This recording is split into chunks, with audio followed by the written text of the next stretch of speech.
Hey fishing friends, this week on KastKing Keeps It Wild with Kristen, I'm going to be speaking with Bob Anwar. Bob is the president of the board of directors of the Anglers of Honor and the River Deep Alliance. The Anglers of Honor are an organization in KastKing's $1 Million Rally. Good morning, Bob. Can you please tell me how and when you started the Anglers of Honor group? So 20 years ago, I was asked to be on the board of SCI, Safari Club International, and immediately they wanted to do some type of humanitarian program, and we have Craig Hospital in our backyard, one of the top 10 hospitals in the country for spinal cord injuries, which you'll hear the term SCI, and TBI, traumatic brain injury. So I said, great, I want to do that. And the next morning I called Craig Hospital up and said, how about if we take your patients pheasant hunting? And they said, yeah, that sounds great. And I had absolutely no plan. So I said, great, I'll get back to you. And I put it all together, and these are para and quadriplegic. So we use golf carts and UTVs, and it has to be very well choreographed. And we have a pointing dog in the center and a cart on each side. And it's been working for this was almost 20 years ago. And that was in the fall and winter, and then we went into fly fishing in the spring and summer. The program just organically was growing, and then we started working with wounded vets from Fort Carson and Operation TBI, and same thing, fishing and pheasant hunting, and then it went on from there to archery programs and big game hunting. And so 20 years later, we're now, I formed River Deep Alliance about a year ago to get standalone nonprofits that we were already working with to work together even more efficiently and help each other. Obviously, an effort like this takes tremendous commitment. I'd like to know your personal motivation behind this effort. It is better to give than receive. So I enjoy helping people. I love the programs we do. In some cases, they're literally lifesavers. Some of the people we deal with, as you know, with wounded vets, the suicide rate is 1 an hour. Our programs, we feel, helps the suicide prevention. We're trying to get people outdoors. We're dealing with a lot of people with TBI, traumatic brain injury, and PTSD, over-medication, alcoholism, their families in crisis. That's why I had mentioned it's important to have the entire family come out on these outings. It's all about healing. I wish, we could do more, but I think the programs we do very well. We're all about quality outings and not quantity. So on our outings, we'll provide, whether it's archery, fishing, hunting, whatever it is, photography, the ratio of guide or instructor to participant is very small. So you get quality instruction. So when you leave one of our programs, you actually walk away with some knowledge, and you will continue. If you liked fly fishing, whatever, you will. The hope is to get you outside and continue doing it. So my message, an important message for me, and I preach this to the nonprofits that I network with all the time, is think about instruction. And the fish and the pheasant, the elk, the deer, whatever it is secondary. It's the camaraderie of getting outdoors. It's getting outdoors. It's interacting again, re-engaging, because we're dealing, especially in the Wounded Vet Society, where they're withdrawn. And they're having problems reacclimating after combat. Bob, I know you've touched so many lives and so many hearts over these past 20 years with Anglers of Honor, but I wanted to know, is there one memory that really stands out to you? Yes. I know you asked me one, but I'm going to cheat. I need to tell you two. One's very quick. The first one, he's actually here today, and you've met him. His name is Chuck, and he is now part of our vet-to-vet mentor program. So he is now working with me full-time with River Deep Alliance. So approximately 6 or 7 years ago, we sent a group of vets and Craig Hospital patients, again, all in the same outing, to Alaska fishing. And Chuck was a tanker in the Army, and he wasn't leaving his basement. And so he was in bad shape. And to this day, he says,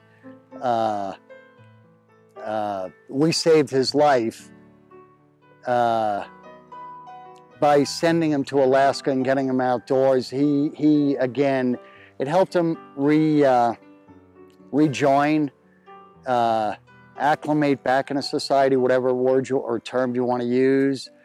So it was the turning point for him that could have been, he could have easily been another suicide statistic.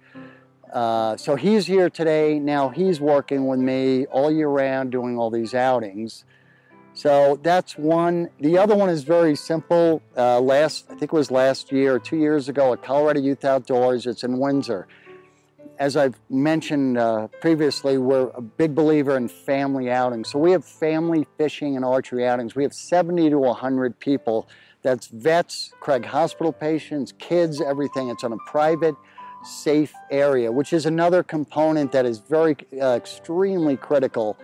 The quiet, the safety for people with PTSD and TBI, that they don't need any more of the stress or anxiety that crowded places and noise will cause. So Colorado Youth Outdoors has 5 ponds, a beautiful 3D archery range, a beautiful outdoor pavilion where we have lunch, and we have rafts, inflatables that are like aircraft carriers that take wheelchairs, and we can actually take them on rivers, very calm rivers.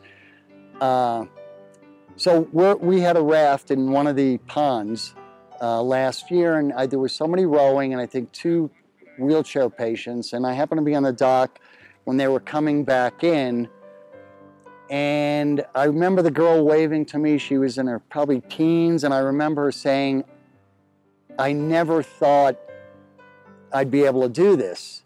And it didn't click for that, because I was thinking, which component? I mean, again, we've been doing this almost 20 years, and I've had thousands and thousands of people come through the programs and thousands of outings.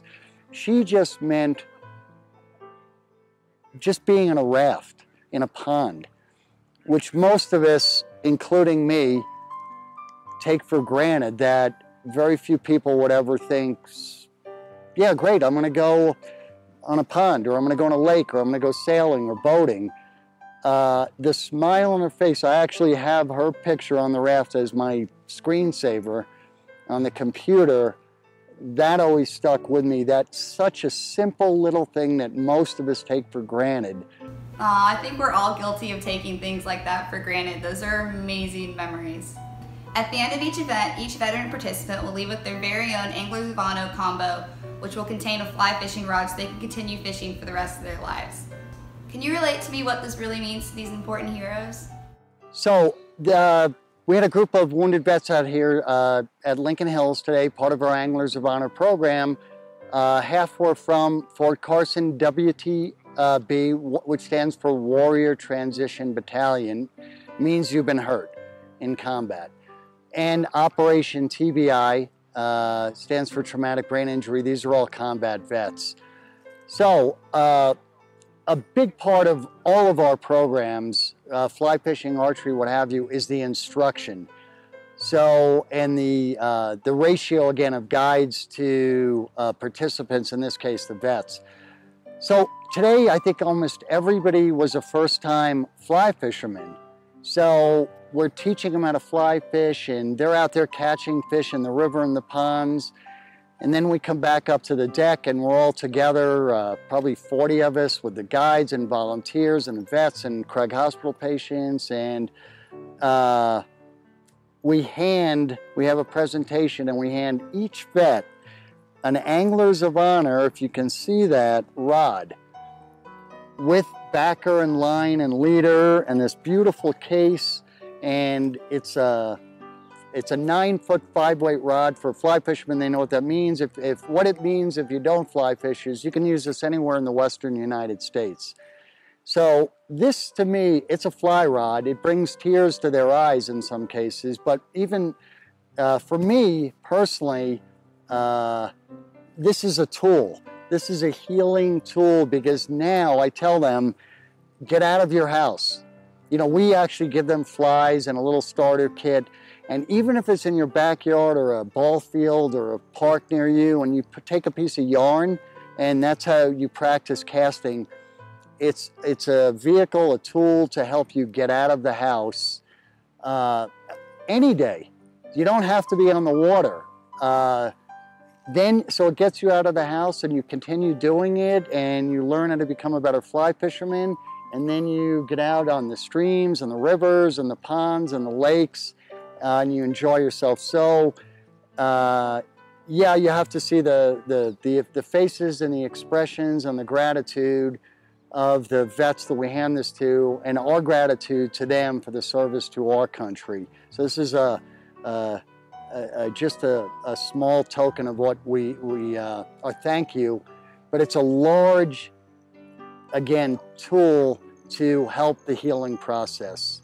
It is so important to get outdoors. I think this is such a great initiative. Fresh air helps everybody. This is such a beautiful program that is changing and helping so many lives. Bob, thank you so much for what you do. We here at KastKing really appreciate it. If you like this video, please hit subscribe and maybe give us a thumbs up. We here at KastKing would appreciate it. Thank you so much for watching. Until next time, see y'all.